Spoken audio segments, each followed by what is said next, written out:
अस्सलाम वालेकुम रहमतुल्लाहि वबरकातुहू। मैं Rizwana Shaikh. Welcome to my channel. प्यारे बच्चों, हमने इसके पहले वीडियो में 9th क्लास का 8th टॉपिक फायदेमंद खुर्दबीनी जानदार के बारे में मालूमात हासिल किए हैं। आज हम उसका दूसरा पार्ट एंटीबायोटिक्स जिद हयातिया के बारे में मालूमात हासिल करेंगे।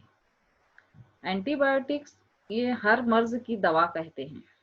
एंटीबायोटिक्स दवाइयाँ यानी ये जरासीम की वजह से होने वाली बीमारियों पर काम करती हैं। अगर कोई शख्स बीमार हो तब उसे हम एंटीबायोटिक देते हैं।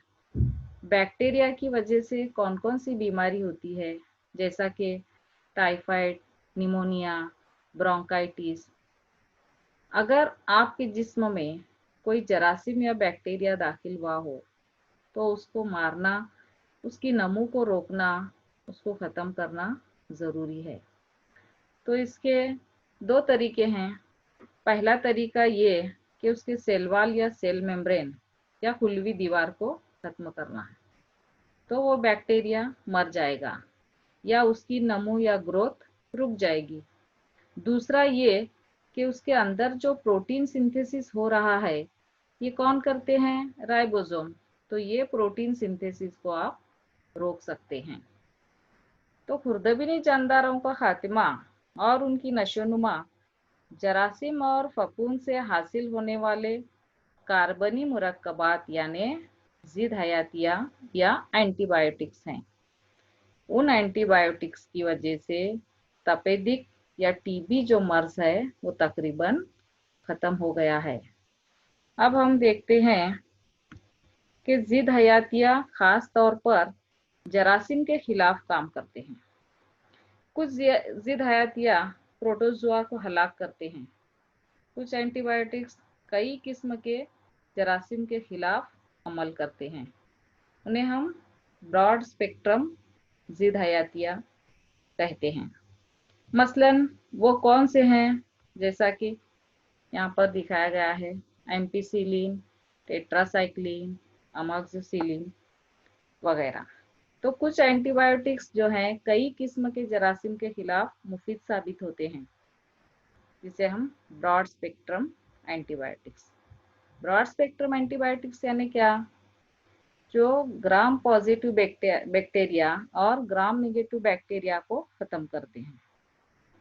मर्ज की अलामत जाहिर होने के बावजूद मर्ज के जरासीम नहीं मिलते, तब ब्रॉड स्पेक्ट्रम जिद हयातिया का इस्तेमाल किया जाता है।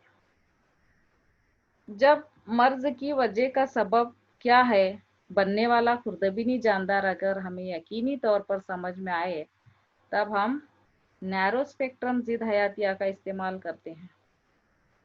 अब यहाँ पर स्लाइड में दिखाया गया है कि ये पेनिसिलिन, एजिथ्रोमाइसिन, जेंटामाइसिन, ये क्या हैं? नैरो स्पेक्ट्रम एंटीबायोटिक्स हैं। ये क्या करते हैं? खास किस्म के बैक्टीरिया के लिए ये एक्टिव रहते हैं। अब अगला जो देखते हैं हम, फफूंद। फफूंद जो है ये हमें पता है, ये नम गीली जगह पर इसकी नशोनुमा होती है। तो कुछ फफूंद हमारे लिए कितने फायदेमंद हैं हम देखते हैं। कुछ खुर्दबीनी जानदार की मदद से दवाइयाँ तैयार की गई हैं। मिसाल के तौर पर पेनिसिलिन जो दवाई है, ये पेनिसिलियम नामी फफूंद से हासिल हुई। तो उसका इस्तेमाल स्टेफिलोकोकाई और क्लोस्ट्रेडिया, ये जो जरासीम है स्टेफिलोकोकाई और क्लोस्ट्रेडिया, इनके जरिए कौन सी बीमारियां होती है? मुतद्दी अमराज। वो मुतद्दी अमराज पर काबू पाने के लिए पेनिसिलिन का इस्तेमाल होता है। ये मुतद्दी अमराज हैं। यहाँ पर इसकी वजह से क्या होता है? कान, नाक, हलक और जिल्द ये मुतासिर होती है इससे। तो इन जरासीम से होने वाली बीमारियां, इससे कौन से जरासीम है? ये स्ट्रेप्टोकोकाई एंड क्लोस्ट्रेडिया। तो इसके अलावा निमोनिया। अब निमोनिया में क्या होता है? इंसान के फेफड़ों को ये मुतासिर करता है। और दूसरा है तपेसुर्ख या स्कारलेट फीवर की वजह से उसके गाल पर सुर्ख निशान है, पूरे जिस्म पर, बॉडी पर क्या होते हैं, सुर्ख निशान आ जाते हैं। तो इसके इलाज के लिए पेनिसिलिन मिली दवाएं मुफीद साबित हुई। तो हम अगली तस्वीर देखते हैं। यहाँ पर पेनिसिलिन किस तरह तैयार होती है। पेनिसिलिन जो है ये खास किस्म के फफूंद यानी पेनिसिलियम नामी फफूंद से पेनिसिलिन तैयार होती है। अब यहाँ पर ये क्या है, पेनिसिलियम फफूंद है। ये फफूंद को क्या किया जाता है, एक गहरे टैंक में पेनिसिलियम फफूंद को एक खास किस्म की शक्कर और दूसरे अज्जा के साथ तखमीर के लिए रखा जाता है।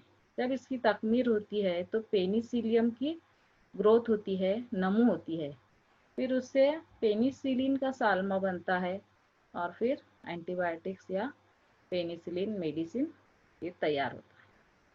तो इस तरीके से पेनिसिलियम फफूंद से पेनिसिलिन तैयार किया जाता है। तो इस तरह हमारे लिए पेनिसिलियम जो है फायदेमंद है। अब एक ज़माना ऐसा था कि टीबी या तपेदिक जो है ये खतरनाक जानलेवा बीमारी हुआ करती थी, लेकिन आज तरक्की याफ्ता ममालिक में बहुत कम देखने को मिलती है, यानी नहीं के बराबर। ऐसा क्या हुआ, तो ऐसा ये हुआ कि इस जादुई गोली की वजह से, जिसे हम एंटीबायोटिक कहते हैं, जिद हयातिया, तो ये डॉक्टर अलेक्जेंडर फ्लेमिंग ने 1928 में सेफेलोकाकस जरासीम का मुशाहिदा कर रहे थे। तो उस तश्तरी में उन्हें एक अजीब चीज नजर आई। उस तश्तरी में फफूंद के नुक्ते बढ़ते हुए दिखाई देने लगे, लेकिन उसके अतराफ की जो जगह थी बिल्कुल साफ हो गई थी। यानी क्या हुआ, खुर्दबीनी जानदार जो थे अतराफ में वो मुकम्मल तौर पर खत्म हो गए थे। तो ये क्या था, फफूंद जो है जानदार पेनिसिलियम था। ये फफूंद जानदार कौन सा था, पेनिसिलियम। उस खारिज होने वाले अफराज से खुर्दबीनी जानदार क्या हो गए, खत्म हो गए। यानी पेनिसिलियम से जो मादा खारिज हुआ उसकी वजह से खुर्दबीनी जानदार का खात्मा हुआ। इस तरह से दुनिया का पहला जिद हयातिया या पहला एंटीबायोटिक पेनिसिलिन की क्या हुई, दरियाफ्त हो गई, जिसकी वजह से मुख्तलिफ लाइलाज बीमारियां जो थी वो बीमारियों पर काबू पाया जाने लगा।